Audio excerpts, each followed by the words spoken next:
Berjumpa lagi dengan saya dalam pembelajaran IPA gerak benda. Kalau pada video sebelumnya yang kita bahas adalah gerak lurus beraturan. Nah, dalam video kali ini yang akan kita bahas adalah tentang gerak lurus berubah beraturan. Kalau kemarin kita sudah berbicara gerak lurus beraturan, itu berarti ada kecepatan yang konstan. Apa bedanya dengan gerak lurus berubah beraturan? Di sini dikatakan bahwa gerak lurus berubah beraturan adalah gerak benda dengan lintasan garis lurus dan memiliki kecepatan setiap saat berubah dengan teratur. Kalau kemarin pada GLB, kecepatannya itu konstan, tidak mengalami perubahan. Tetapi kalau dalam gerak lurus berubah beraturan di sini, kecepatannya itu berubah, tetapi berubah dengan teratur. Contoh misalnya pada V1 ya, kecepatannya berubah 2 meter per second. Kemudian berubah lagi kecepatan yang kedua menjadi 3 meter per second. Berubah lagi pada kecepatan ketiga menjadi 4 meter per second. Dari data ini, contoh ini dapat kita ketahui bahwa kecepatannya berubah dengan teratur dari 2 menjadi 3 menjadi 4. Ini yang dimaksud dengan GLB.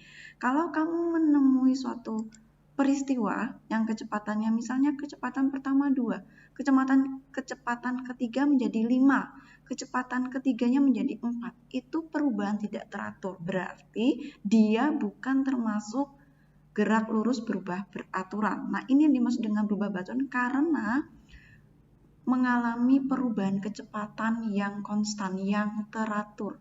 Dia berubah tapi secara teratur.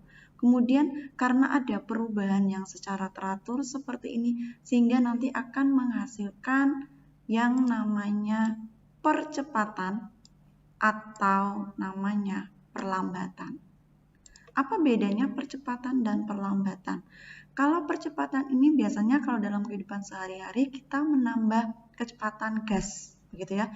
Kamu menginjak rem gas atau memutar gas sepeda motor itu semakin cepat.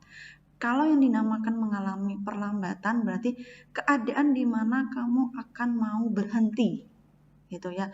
Itu yang disebut dengan perlambatan. Tetapi karena dia lurus berarti lintasan yang dilalui oleh benda tersebut juga akan lurus. Ini. Nah, jadi yang harus dipegang pada GLBB yaitu 1, dia mengalami perubahan kecepatan. Entah itu nanti percepatan atau perlambatan, tetapi perubahannya itu secara teratur. Kita lihat contoh di sini ada beberapa kendaraan yang akan bergerak, gitu ya. Entah nanti akan mengalami percepatan atau akan mengalami perlambatan.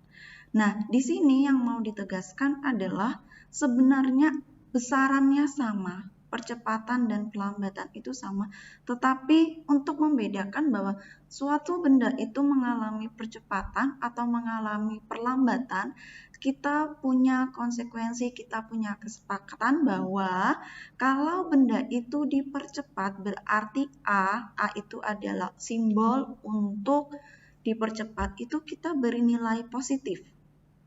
Kemudian jika benda itu mengalami perlambatan berarti kita punya nilai A negatif. Jadi positif dan negatif itu bukan untuk menilai besarannya, tetapi hanya untuk menilai bahwa suatu benda itu mengalami percepatan atau mengalami perlambatan. Ya, jadi diingat nanti untuk simbolnya, ya untuk nilainya itu kalau dipercepat nilainya positif, sedangkan untuk diperlambat nilainya negatif. Kalau kemarin GLB kita sudah punya rumus S sama dengan V kali T. Nah, pada gerak lurus berubah beraturan di sini ada beberapa rumus yang bisa kita pakai, gitu ya. Secara prinsipnya sama, hanya ada pertambahan percepatan di sana, yaitu dengan disimbolkan A. Yang pertama bisa kita pakai adalah VT sama dengan V0 tambah AT. Kemudian rumus yang kedua bisa kita pakai S sama dengan V0T tambah setengah AT kuadrat. Atau VT kuadrat sama dengan V0 kuadrat tambah 2AS. Di mana kalau VT itu kecepatan akhir atau kecepatan setelah bergerak. Kemudian V0 ini ada kecepatan awal ketika pertama kali benda itu bergerak, gitu ya. Kemudian ada A. A ini percepatan atau perlambatan, ya. Bisa percepatan atau bisa perlambatan.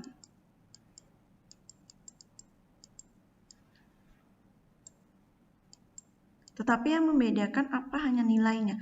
Kalau percepatan tadi bernilai positif, kalau perlambatan nilainya negatif. Secara satuan sama. Ya. Kemudian ada T selang waktu, kemudian S ada jarak. Sekali lagi, untuk satuan harus diingat, satuan harus setara. Kalau kecepatan itu meter per second, sedangkan untuk percepatan itu satuannya adalah meter per second kuadrat. Perlambatan pun sama, satuannya adalah meter per second kuadrat. Sekali lagi, yang membedakan hanya tanda saja. Untuk satuan dan besarnya sama. Bagaimana dengan grafiknya? Kalau kemarin pada GLB grafiknya itu hanya 2, gitu ya, antara jarak dan waktu, kemudian antara kecepatan dan waktu. Nah, sekarang karena GLBB itu ada lagi yang namanya percepatan, sehingga ada grafik lagi antara percepatan dan waktu. Kalau di sini bisa kita lihat, ini kalau tadi ini bisa saja dengan S ya, tadi karena kita sudah kesepakat. S berarti ini S, ini S ya. S dan X itu sebenarnya sama, yaitu jarak. Berarti di sini grafik yang pertama itu antara jarak dan waktu. Arti garis lengkungan ini berarti ada mengalami perubahan kecepatan. Kemudian yang kedua, ada grafik antara kecepatan dan waktu. Kita lihat lurus saja, berarti kecepatannya mengalami perubahan yang konstan, yang selalu teratur. Gitu ya. Kemudian ada percepatan, grafik yang bisa kita lihat bahwa dalam GLB kecepatannya berubah, tetapi percepatannya selalu sama, ya, percepatannya konstan. Nah, kalau kita terapkan dalam sebuah kasus, gitu ya, kita terapkan dalam sebuah kasus. Jadi ada contoh kasus sederhana. Seseorang mengendarai mobil dengan kecepatan awal 5 meter per second dan percepatan tetap 6 meter per second kuadrat. Tentukan jarak yang ditempuh setelah 4 second. Nah, di sini saya lampirkan untuk rumusnya ya, untuk mengingat-ingat rumus. Kita ketika mengerjakan suatu kasus mengenai GLBB, rumus yang kita pakai selalu hanya 3 ini saja. Tetapi kapan kita memakai rumus yang pertama, kapan kita memakai rumus yang kedua, kapan kita memakai rumus yang ketiga, ini tergantung dari persoalannya. Dari mana kita tahu? Nah, dari soalnya ini diingat supaya untuk memperjelas jangan lupa harus ada yang namanya data. Nah, data yang pertama diketahui kecepatan awal. Berarti apa kecepatan awal? Oh iya, kecepatan awal adalah V0.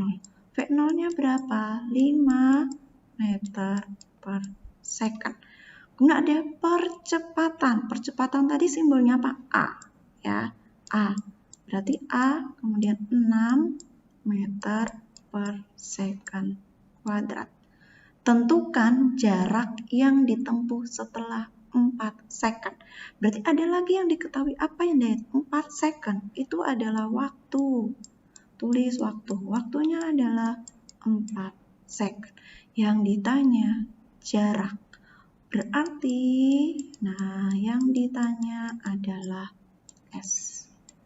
Ya, yang ditanya S. Nah, sekarang kita jawab. Nah, kita jawab. Berarti kita lihat kembali rumus. Oh, ini yang diketahui V0 kecepatan awal, yang diketahui ada percepatan, ada waktu. Sekarang kita lihat punya V0, punya percepatan, punya waktu. Berarti yang bisa kita pakai adalah rumus yang pertama. Berarti ada S-nya kah? Oh, tidak ada. Berarti apakah kita bisa memakai rumus yang pertama? Tidak bisa. Berarti mana yang bisa kita pakai? Cari yang ada S. Oh, berarti yang kita pakai adalah rumus yang kedua. Tulis di sini berarti S sama dengan V0T tambah setengah AT kuadrat. Sini A ya, ini 1. Masukkan. V0-nya berapa? Oh, 5. Masukkan 5. T-nya berapa? 4. Masukkan 4. Tambah setengah. 1/2. A. Masukkan A. A-nya berapa? 6. Kemudian ada T. Masukkan 4. Oh, 4. Ingat 4 kuadrat. Sekarang kita masukkan 5 kali 4 ada 20 tambah setengah kali 6. 4 kali 4 adalah 16. Sekarang ini kita sederhanakan, mempermudah. 16 bagi 2 sama dengan 8. Ya, masukkan berarti di sini 20 tambah 8 kali 6. Berapa? 48. Sama dengan berarti sini 68. Karena jarak pasti satuannya meter. Kita lihat untuk contoh persoalan yang kedua. Sebuah benda bergerak seperti yang ditunjukkan pada grafik. Ini ada grafik, kemudian yang ditanyakan adalah hitunglah percepatan benda dan jarak yang ditempuh benda. Grafik di sini adalah grafik yang menunjukkan antara kecepatan dan waktu. Nah, apa dulu harus kita ketahui? Ya, kita tulis dulu apa sih? Nah, datanya ya. Yang diketahui apa? Ini berarti kita anggap karena dia bermulai dari sini ya. Berarti ini kita anggap V0 dan berakhir di sini, berarti ini adalah VT-nya ya. Berarti sudah kita ketahui berarti V0 sama dengan 2 meter per second. Kemudian ada VT itu sama dengan 12 meter per second. Waktunya berapa? Nah, di sini ada tanda berarti di sini T sama dengan 5 second. Yang ditanyakan A, ya kita cari yang A, percepatan benda. Oh, yang ditanya. Nah, yang ditanya apa? Yang ditanya yang A itu A-nya berapa? Sedangkan yang B yang ditanyakan adalah jarak tempuhnya berapa. Sekarang kita dari ketiga rumus ini, oh ada VT. Oh, V0-nya sudah diketahui, waktunya sudah diketahui. Berarti kita bisa menggunakan rumus yang pertama. Berarti VT yang A ya sama dengan V0 tambah A kali T. Masukkan VT-nya berapa di sini? 12. Masukkan 12. Sama dengan V0-nya berapa? 2. Oke, 2 tambah A-nya yang ditanyakan. Tulis saja A. Kemudian waktunya berapa? 5. Kita tulis 5. Nah, masukkan 12 sama dengan 2 tambah. Oh, ini langsung. Ini bisa kita langsung kerjakan ya. Nah, begini. Berarti masukkan ini 12. Ya, kita masukkan di sini 12. Kemudian V0-nya 2 ditambah di sini T ya. A dikali 5 ya. Karena nanti yang di sini ini kali, kemudian ini kita pindah ruas ya. Di kanan berarti ini positif, pindah ruas ke kiri dia pasti akan negatif. 12 kurang 2 sama dengan A kali 5 ya. Ini secara matematika terus kamu harusnya sudah tahu ya. 12 kurang 2 berarti sini 10 sama dengan A5. Yang ditanyakan A sehingga A sama dengan 10 bagi 5. Dapatlah 2 meter per second kuadrat. Nah, bagaimana yang B? Ya, yang B. Yang ditanyakan jarak. Oh, sudah ada percepatannya. Sudah ada VT-nya, V0 dan T. Berarti kita bisa menggunakan ya, bisa menggunakan rumus yang kedua. Sehingga S sama dengan V0T tambah setengah AT kuadrat. S-nya betul. S sama dengan V0-nya masukin. Berapa V0-nya? 2. Waktunya berapa? 5. Masukkan 5. Ditambah setengah. A-nya berapa? Ini sudah tahu. Masukkan 2. Kemudian T kuadrat. Berarti 5 kuadrat. Masukkan. 2 kali 5. 10. Tambah. Ini kita coret. Berarti ini 1. Ya, berarti 5 kuadrat berarti ada 25. Di sini sama dengan 35. S berarti di sini meter. Ya. Berarti untuk percepatannya 2 meter per second kuadrat dan untuk jaraknya adalah 35 meter. Dengan permasalahan yang ketiga. Sebuah mobil sedang bergerak lurus dengan kecepatan 4 meter per second dan mengalami percepatan 2,5 meter per second kuadrat. Berapa jarak yang ditempuh saat kecepatannya mencapai 14 meter per second? Tetap harus yang kita buat pasti ada data dulu ya. Kecepatan bergerak lurus dengan kecepatan berarti di sini ada namanya V0. Kita tulis 4 meter per second. Mengalami percepatan berarti ada apa di sana? Oh, ada A ya, ada percepatan berarti 2,5 meter per second kuadrat. Berapa jarak yang ditempuh saat kecepatannya mencapai? Kecepatannya mencapai berarti di sini, nah ini adalah VT. Ya, VT-nya berarti 14 meter per second. Yang ditanya apa? Nah, yang ditanya adalah jarak yang ditempuh. Berarti S. Nah, sekarang kita jawab. Kita lihat lagi yang diketahui V0 ya.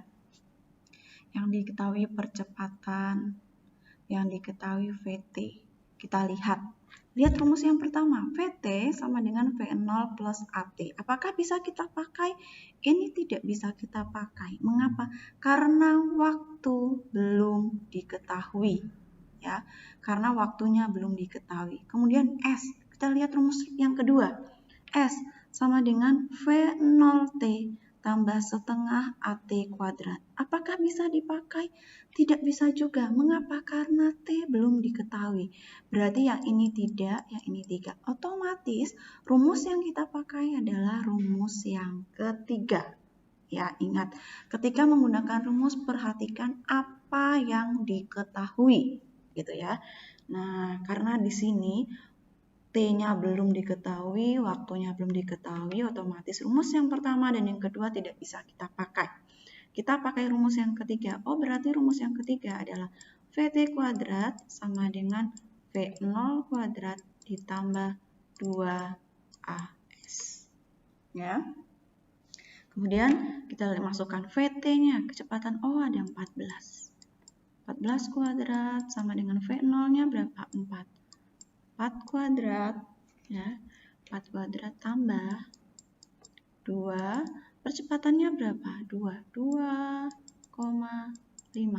kali berapa jarak ini yang ditanyakan, kita tulis S saja. 14 kuadrat berarti di sini 196. 4 kuadrat ada 16 tambah, nah 2 dikali 2,5 ada 5 second. Ya.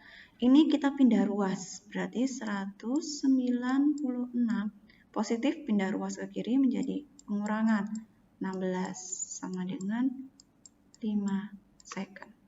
196 dikurangi 16 berarti 180 sama dengan 5 second. Berarti berapa jaraknya? Nah, berarti 180 dibagi 5 sama dengan 180 dibagi 5, 36 meter. Ini yang diketahui berapa jarak yang ditempuh, berarti ada 36 meter. Lanjut untuk soal berikutnya ya. Tadi sebuah mobil melaju dengan kecepatan 15 meter per second. Direm untuk memberi perlambatan tetap sebesar 0,2 meter per second. Berapa waktu yang diperlukan untuk mencapai 10 meter per second? Berapa waktu yang diperlukan untuk berhenti? Berapa jarak yang ditempuh untuk berhenti? Ingat, di sini ada perlambatan. Ingat, karena perlambatan nilainya negatif. Ya, karena dia mengalami perlambatan berarti nilainya negatif. Nah, sekarang apa yang diketahui? Kita tulis dulu ya. Yang diketahui adalah dengan kecepatan. Nah, di sini berarti ada kecepatan awal ya. V0-nya adalah 15 meter per second. Memberi perlambatan karena direm jadi perlambatan. Oh, berarti A sama dengan, ingat karena perlambatan berarti nilainya negatif. Berarti negatif 0,2 meter per second. Kemudian yang ditanya, kita coba A dulu ya. Nah, A, berapa waktu yang diperlukan untuk mencapai 10 meter per second? Berarti di sini ini adalah VT-nya. Karena untuk mencapai ya, berarti VT-nya adalah 10. Berarti kita lihat, oh yang A yang ditanyakan waktu. Sudah ada VT-nya, sudah ada V0-nya, sudah ada A-nya. Berarti mana yang bisa kita pakai? Nah, yang bisa kita pakai adalah rumus yang pertama. Berarti kita masukkan berarti VT sama dengan V0 ditambah AT. VT-nya berapa? Oh, 10, masukkan 10. V0-nya 15. Masukkan 15 tambah. A-nya negatif 0,2. Ditanyakan karena waktu, tulis saja T. Sekarang ini kita pindah ruas. Berarti 10 kurang 15 sama dengan negatif 0,2 T. 10 kurangi 15 negatif 5 sama dengan 0,2 T. Oh, ini negatif. Nah, sekarang berarti T sama dengan negatif 5 dibagi 0,2. Negatif. Negatif bagi negatif pasti hasilnya positif. Negatif 5 dibagi negatif 0,2 pasti hasilnya positif. Berarti di sini ada 25 second. Nah, sekarang yang B. Ya, kita mengerjakan yang berapa waktu yang diperlukan untuk berhenti? Ketika berhenti, pasti kalau berhenti pasti VT-nya sama dengan 0 meter per second. Ya, dia berhenti, berarti VT-nya sama dengan 0. Yang ditanyakan, nah, oh berarti mana yang ada T-nya? VT, oh bisa kita pakai yang mana? Nah, bisa pakai ini lagi ya, karena VT-nya 0, sehingga bisa kita VT sama dengan V0 plus HT.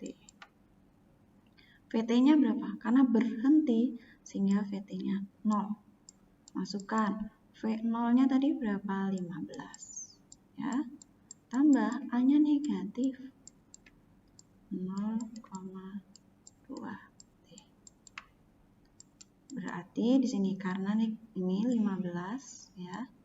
Pindah ruas berarti negatif 15 dibagi negatif 0,2 T.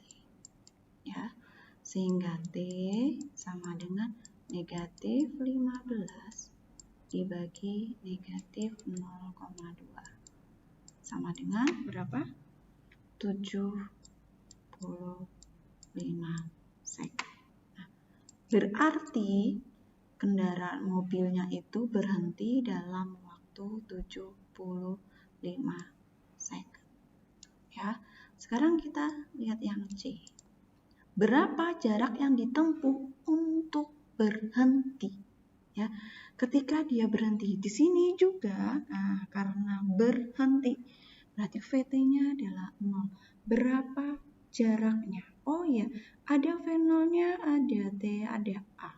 Berarti kita bisa menggunakan rumus yang ketiga.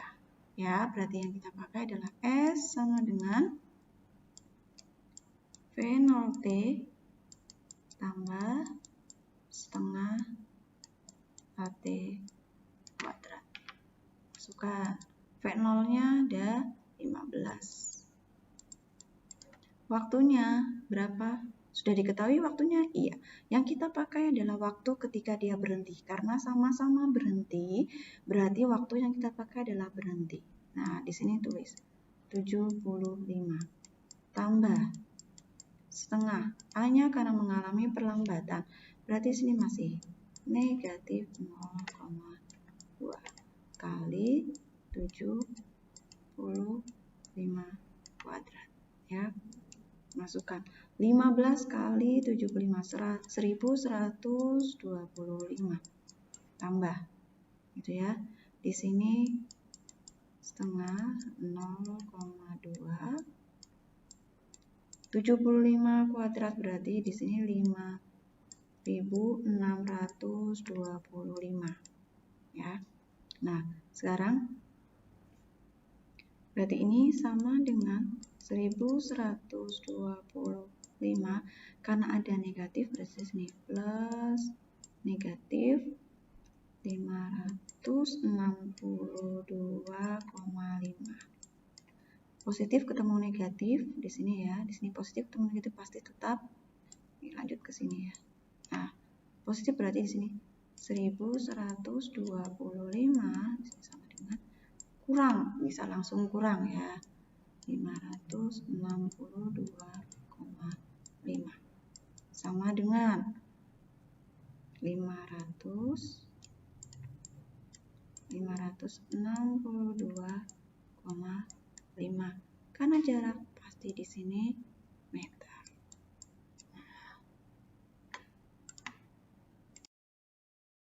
Nah, sekarang soal berikutnya. Ada sebuah pesawat mendarat dengan kecepatan 120 meter per second. Mengerem sampai berhenti dalam waktu 10 detik. Hitunglah percepatannya dan jarak tempuhnya. Mengerem. Di sini ada kata-kata mengerem, otomatis pasti pesawat ini akan berhenti. Gitu ya. Pesawatnya akan berhenti. Ingat, ketika pesawat akan berhenti, pasti kecepatan akhirnya adalah 0. Ya. Itu yang harus diingat. Nah, sekarang kita tulis dulu. Yang diketahui adalah kecepatan, berarti ada V0 di sana.